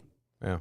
When we talk about things like when people have thought about ending it and everything else, man, there's plenty of times where I thought, like, what's the best telephone pole I can drive my truck into? Yeah. Dude, it crushed me because that was my family. Yeah. I had a wife. I had my own child. I wanted a girl. I got a girl. I was happy. That's where my focus was. It wasn't, I mean, the thing about it wasn't on, now I supported her, but that's not where my focus was. My focus was on quality time with my family, my daughter, my wife, us still having intimacy with each other, talking to each other and everything else. So finally, I'm in my bathroom and I had a moment where I was thinking about things. I literally got out of the shower. I wasn't even out of the shower. I sat down on the edge of the tub and I just cried because I was just tired of it all. Yeah. Tired of feeling that way. Tired of not being able to, see my daughter when I wanted to, except for my time and everything else. Now the thing about it is now I can go see her when I want to. Yeah. Dude, I go over there. We go out to eat. We went on vacation this last year, bro. That's wild, dude. Okay. People are just like, I know. I want to ask your perspective. I mean, we'll have to approach all this another time. But dude, it's like, wait, y'all went on vacation together? It's like, how weird is that? I said, dude, it's not weird, man. I said, because me and Tyler, like when we first became friends, we were friends at the gym. We used to joke when everything else and everything else. Now, of course, he was younger. Yeah. Now he's roughly, I think, 9 years younger than her. Hey, guess what? Dude, they make it work. It's all behind you for a reason. They make it work and everything else. They're happy, and if they're happy together, dude, I'm happy for them. Yeah. Because he treats my daughter good.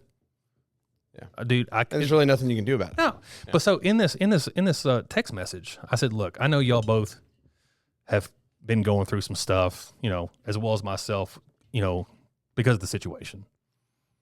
And I said, I'm going to tell you right now, both of y'all decided to do what you did, and it is what it is. I said, so I'm going to say this. Y'all better make it work. Yeah. Because a lot of sacrifice. There's been a lot of shit that has taken place that has led us to where we are now. Since then, dude, we've built on our relationship together and everything else. Tyler is a close friend to me now. Water under the bridge. Yeah. Me and her mom have a better relationship probably now than we did when we were married. I mean, but it's weird how it works out. It is crazy, man. But the thing about it is that you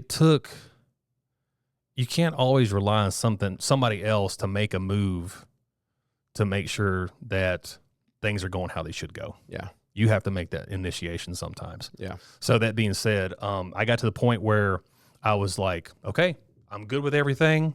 I'll be here for both of you if you ever need me. And dude, I helped him out a lot. Even if they don't ask, I'm just like, he's worked on stuff on his yard and everything else. And I'll be over there, like drop Addie off or something else. He's out yard working. Hey man, what can I do? It's just who I am, man. Yeah. I got no time. At least you're on that. Yeah. I got no time to be bitter towards people or be angry towards people. Cause if I have somebody who's angry at me for some reason, what did I do? Yeah. Let's resolve this, man. Yeah. I'm sorry, dude. Some people are just going to be angry at you just to be angry at you. Yeah, sometimes it happens. But that being said, the whole thing of the process from being married to her, what they went through to where we are now, man, has turned me into a person that can, like we talked about advice. Yeah. If somebody ever asks me about certain kind of advice, I'm going to say, look, this is exactly what you need to do. Yeah. Because this is the opposite of what I did. Yeah. Because it helps. Yeah, and it's gonna help people out, be just like, oh, okay, well, so forth and so on, this, that, and the other. And, am I upset that my family fell apart? Absolutely. But at the same time, now, the way I look at it now, we're all one big family. Yeah. And I'm okay with that. It's an interesting perspective. Because I get to see my daughter whenever I want to. Yeah. And we have a good relationship. And that's, at the end of the day, that's like all you can focus on is that relationship with her. Yeah. That's like. Because that's what I wanted. Because in that text message, I said to them, I said, look, I don't want my daughter growing up thinking that you and I can't get along. Yeah, 100%. Because I want my daughter to see in me the way that I treat her mom, regardless if we're together or not. So, getting past all that and the relationship we're in now, man, it's all pretty good. We get along great. Dude, like I said, we went on vacation this last year. Hell, we went on vacation, back in 2019 down to Florida. So, we do stuff together. So actually the thing about it is it took a devastating part or I should say a devastating impact and circumstance in my life to being where there's something unheard of. Yeah. Because you don't hear about that a lot. You always hear about people saying, God, it's like, oh my God, y'all are friends? Yeah. Like, how does that work? I said, maturity. Yeah. You know, it takes, and you know, humility is a big thing. Like, if you've got a lot of, now the thing about it is like, I'm not big on self-pride. Yeah. Being proud of things you do is one thing, but being prideful to a point where it makes you arrogant is just something I detest. Oh yeah. It's ugly. Seen it time and time again. Yeah.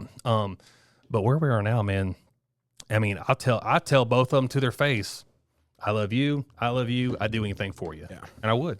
I'd do anything. Joe, I love you, bro. I'd do anything for you. Yeah. Man. So, you know, when it finally got to the point where it's like after the divorce and everything else, you know, I was going through what I needed to go through in life to make my proper adjustments to get back to where I needed to be. You know, I took a different job as an adjuster, traveled a lot, and I got to the point where I was not seeing my daughter as much. And I really hated it. Yeah. And about this time is when I met you up at Guerrilla Warfare Fitness. But, and during that time was actually dude, it was a good time, man. Like those 3 years, man, roughly right in there. I met you, you know, I knew Preston and everything else, and it was fun just hanging out and having like, you know, camaraderie with the boys. Yeah. Loved that. Raising hell. Yeah, just having a good time, man. Because now, granted, it, you know, in retrospect, looking back and everything else, should I have been acting that way? No. But it was like a way for me to release a lot of like, I don't want to say pent up energy because it's not like that. It's just that I wanted to gain certain experiences. Yeah. Whatever they were. And it's just like, I just was like, whatever, sure, whatever. And then I got to the point where it's just like, okay, I need to reel this back in a little bit. Yeah. So when I finally decided to reel it back in and everything else, I started focusing more on my work and everything else, dude.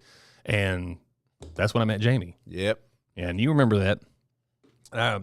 Like when they first had the grand opening over there at Guerrilla Warfare. Mm-hmm.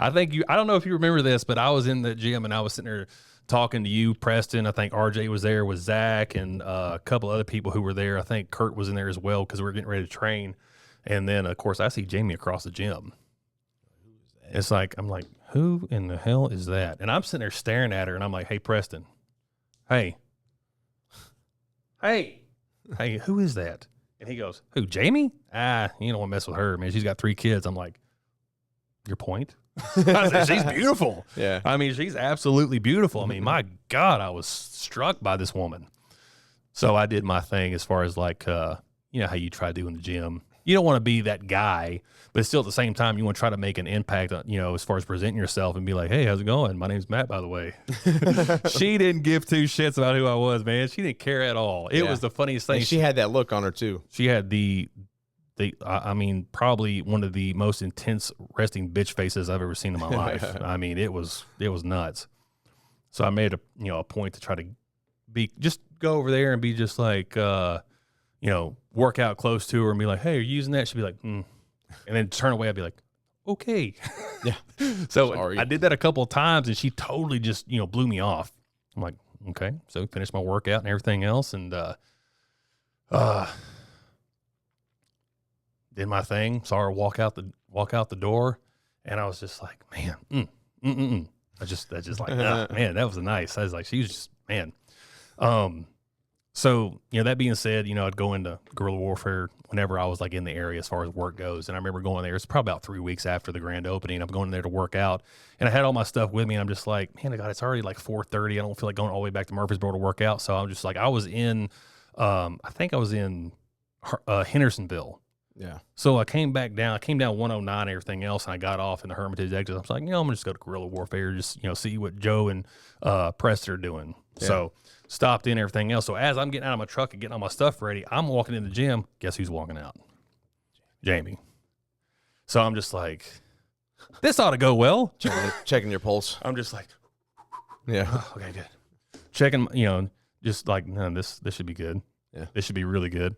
So as I'm walking in, I just kind of said, hey, and she goes, hey. I'm like, okay. Nice.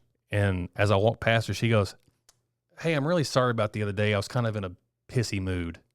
I was like, Oh, I didn't notice. I was like, I just playing stupid, man. I was just like, I didn't, whatever. But she said, no, it's just, dealing with my kid's dad and everything else. I was like, oh, okay, whatever. So I was like, so kind of my heightened level of interest and everything else is hopefully talking to this woman kind of went, Yeah. Because I was just like, oh, okay, well, whatever. Well, come to find out, he's in prison. Okay. He's been in and out of prison for like the whole time they were together and everything else. And what she told me is that he was asking her for money and this, that, and the other and all this other stuff. And she's just kind of in a tight spot because she's raising 3 kids on her own. Yeah. Okay. She was working 3 different jobs. She's working for her mom at her gymnastics gym. She's working at Smoothie King, and she's working at freaking Starbucks. Yeah. Okay. She's working at all these places. Man, my heart went out for her, and I'm just like, damn. So I was just like, dude, I didn't even know her at this time. And I said, well, if there's anything I can do to help out, I mean, you're a friend of Preston's, you're a friend of mine. I said, if there's anything I can do to help out, she goes, you don't know. That's okay. I said, I appreciate that. She goes, I'll figure it out. And that's one thing she always said. I'll figure it out. Yeah. As long as I've known her, I said, what are you going to do? She said, I'll figure it out. Strong woman, dude. Yeah. Very strong woman. So we talked, man, we sit out there in the parking lot. We talked for probably 35, 40 minutes, just bantering back and forth, talking about this, talking about that, where we are in life and everything else, talking about me. She told me about her husband and everything else and this, that, and the other. And I was just like, oh, so, I guess it's not working. She goes, well, I want to try to make it work when he gets out. I said, I respect that. And I had to be respectful of it. I couldn't just be like bummed about it and just be like, oh, I don't want to talk to you. Yeah. So I talked to her about it, and, we actually became friends. Yeah. And whatnot. So after sitting there talking and everything else, I said, you know what? It's good to see you. I appreciate you talking and everything. So I'm going to get here and get my workout in so I can get home because I got to pick up my daughter here in a little while. And she goes, well, give me a call sometime. I said, sure. Okay, I'll talk to you later. As I walked off, she goes, do you want my number? Like, oh, yeah, let me get your number. Yeah, complete. Yeah, absolutely. And we just, dude, from that point on, we were texting each other, talking, becoming friends. And I respected her boundaries where she set them and everything else because I didn't want to step on toes as far as that goes because she wanted to work things out with her husband. I'm just like, more power to you. Yeah, do it. I was respectful towards it. So, we stayed friends for probably 6-7 months until it was just like, and I was respectful. We went out to eat and stuff. I met her kids because I wasn't the new guy. Yeah. I was a friend. Yeah. So I got to meet her kids and everything else. And I said, hey, why don't we go to the trampoline park or why don't we go do this or everything else? And she goes, I ain't got the money. I said, I didn't ask you if you had the money. I said, let's go do it. I take them out and do stuff. Yeah. Because, man, honestly, the oldest, Elijah, who I still see her kids to this day. He was like, who the fuck is this guy? Yeah. That's kind of how rightfully so. Yeah. He was being the protector of his mom. And I respected it. I never crossed any lines with her or him or anything else. I was being respectful in the whole situation. So I got to the point where I feel like I had to like earn his respect. Yeah. I didn't expect him just to give it to me. Yeah. Because of the situation and everything else, knowing what him and his mom and dad had been through. Yeah. So I was nice to him. I didn't try to kiss his ass. I tried my best to be a role model. And still to this day, him and his little brother and their sister, I still try to be, that male figure in their life who's present when I can see him. Yeah. Now, granted, Elijah lives in Columbia. Now they're all separated right now, which I hate because Malik is the middle child. He lives in Utah with Jamie's sister. So, that sounds all weird to anybody who's not paying attention, but I'll get to that. So that being said, we talked and we're friends for about a good 6-7 months. And it got to the point where she was divulging more information as far as her feelings about her husband and everything else, as far as where they stood. And I'm like, okay. I said, do you want my opinion or are you just venting to me? Because it seemed like she was like wanting an opinion. She's wanting questions answered in a way. Yeah. But not directly asking, So that being said, I was just like, look, I can give my opinion, but at the same time, I'm not in the same situation. Mm-hmm. I said, take it for what it's worth. I said, y'all been together for how long? She said 16 years. So I was like, okay, 16 years. And what has been the overall common denominator in the entire situation that has not made it work? She goes, him. I said, okay. So has anything changed in this 16 years? She goes, no. I said, So what makes you think it's going to change once he gets out again?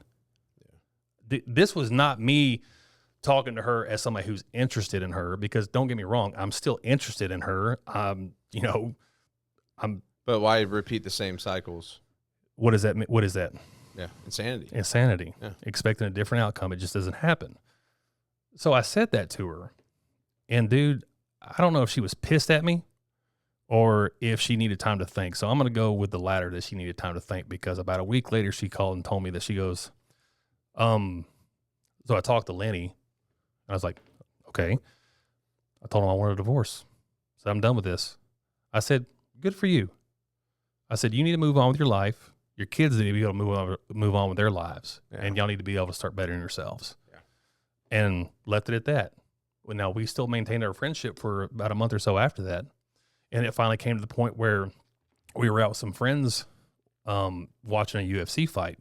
And we were having some drinks and whatnot and everything else. And we're all feeling good. And we're not drunk. Yeah. Okay. We're just, we're having a good time. We got people around that we're talking to. And she seems so happy. Like, this is the first time I've really seen her cackle. Yeah, like I've seen her cackle and laugh and just smile, and it was a great feeling, because it's just like, this is what you need. Yeah. You need to be around people that you know and everything else, be able to have a good time. So, that being said, after that fight, we got ready to leave and everything else. And I'm trying not to, I don't want to say this too vulgar, but to repeat what she said to me, she goes, I'm not going to say the word, but she more or less said, I'm going to do stuff to you tonight. There you go. I was like, what? I was like, ho. Hey, hold on a second. And I was just like, what did you say? She goes, you heard me. I'm like, are you serious right now? Dude, she came up to me because I was getting ready to open her door on the truck and everything else. Like, here's my truck. I'm walking like this. She's right over here. And I stopped at the back of my truck. I said, what? She goes, you heard me. She walked over to me and everything else, grabbed me, pulled me to her, and started kissing me. Dude, I was sunk. Yeah. I was just like, yay. It's just so excited, man. And then from that point on, dude, it's like we were inseparable. Dude, I had never felt love from a woman like that before in my entire life. And I think shortly after that, like I was kind of off on my own path. Yeah, I just wanted to kind of separate myself from that kind of that lifestyle we were in, because and so I knew what I had to do. But that being said, man, that time that we initially got together, man, it's just like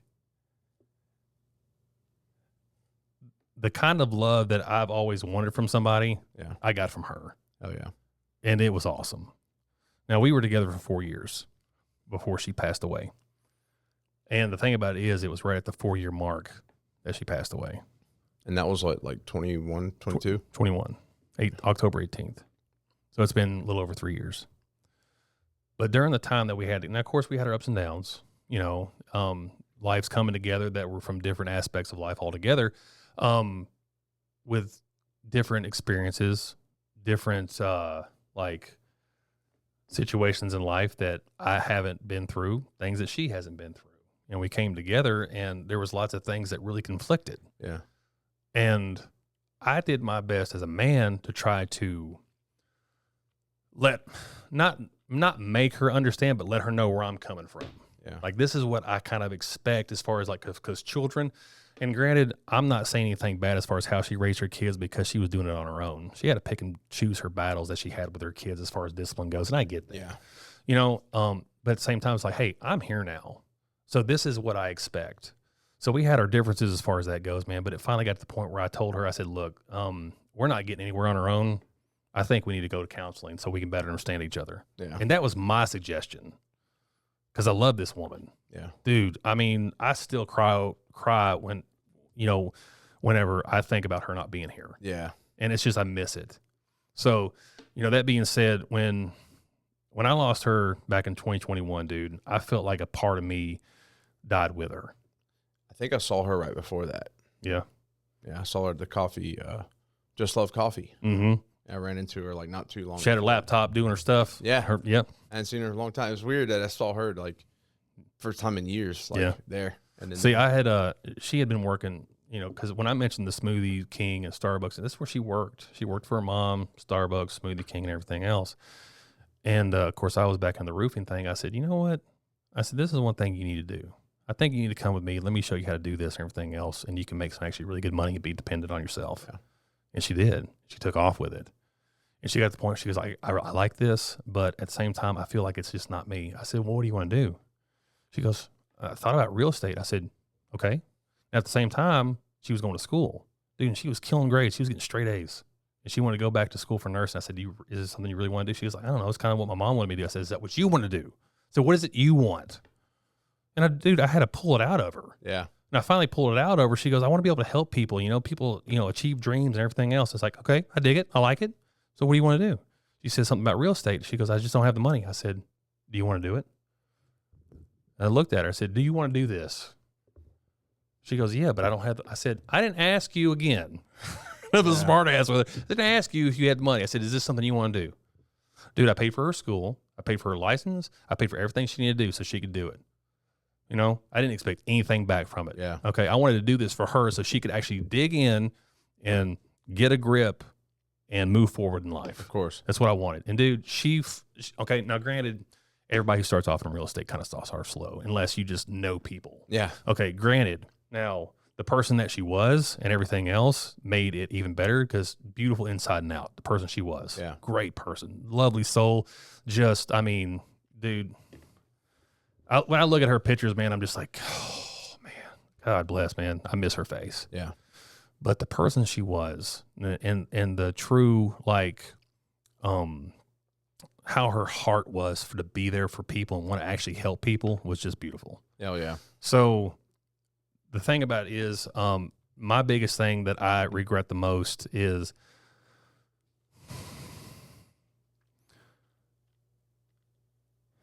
give me a second.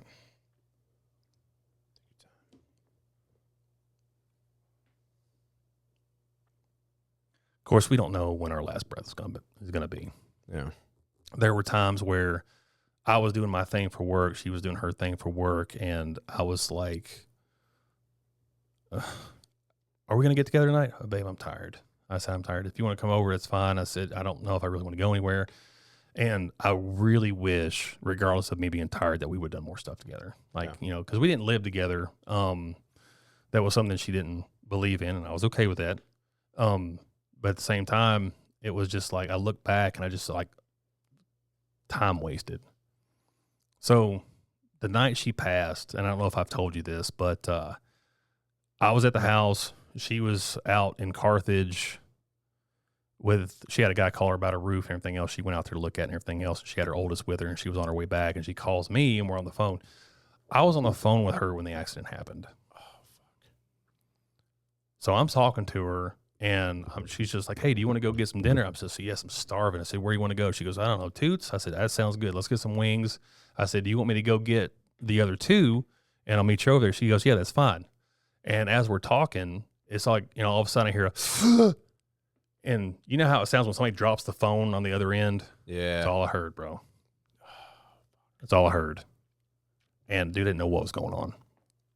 Called her back. I don't know how many times. I called Elijah's phone and everything else. Some other dude answered the phone. He says, I don't know who this is, but apparently you know who's on the other end of his phone. He said, if you know these people, you need to get out here to 840 quick. There's been a bad wreck. Dude, my heart dropped. Because 2 years prior, she had been in a wreck in my truck. And she got thrown through the windshield, and she was lucky to be alive. Yeah. She quit drinking after that because she actually took my truck out while she was drinking. So she hadn't been drinking. But the biggest thing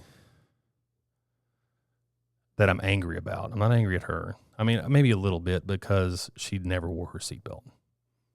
That was my biggest thing. Because she didn't have it on. No. Dude, I could go through pictures in here and show you all kinds of pictures of her that, she would send me pictures of herself throughout the day in her car or anything else, driving, no seatbelt. No seatbelt. And it just, I asked, the paramedics and everything else, I said, did she have her seatbelt on? They said no.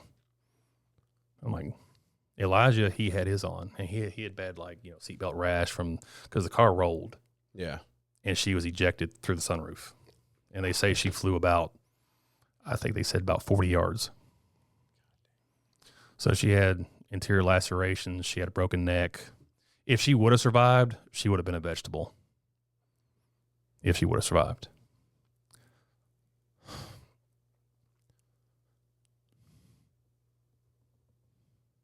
And I didn't get to see her. I didn't get to say goodbye.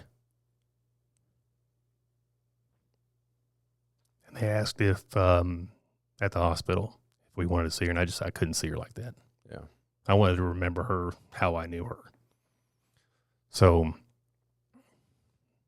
that night, a piece of me died, because the biggest thing for me, as far as where I felt in my life, as far as what I wanted, I felt like I'd found it and taken away just like that because of somebody else's poor planning and choices.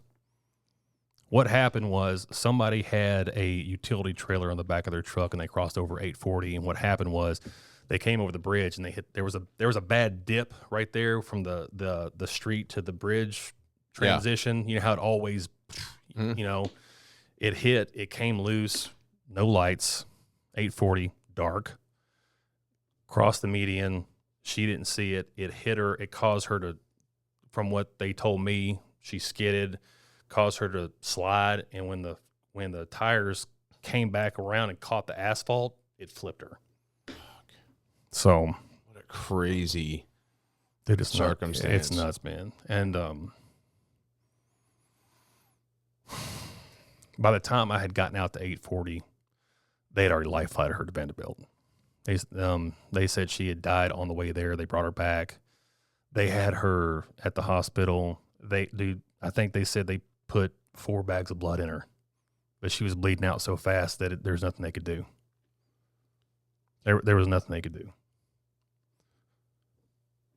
And when they came in and told us that she didn't make it, her mom and her dad went just absolutely ballistic. And I just sat there looking at the floor, tears rolling down my face. I didn't know what to feel. And there was times after that I still didn't know what to feel. And the day of the funeral was very solidified for me as far as the fact that she was really gone, because I saw her laying in that casket. And it didn't look like her. So I made the call because they wanted to know if it wanted to be an open casket or not. And I said to her mom and dad, I said, no, I don't want anybody to remember her like this. So they closed the casket and put her picture next to it, because the picture that she had up there, I'm going to show you if I can get to it pretty quickly, is one that she took before a buddy of mine's wedding. And dude, she looked absolutely beautiful. Had her hair done, everything else, wearing this, like, she asked me, she goes, black or blue? I said, blue. I don't know what she was talking about at the time. So I said, blue. So she wore this dress, and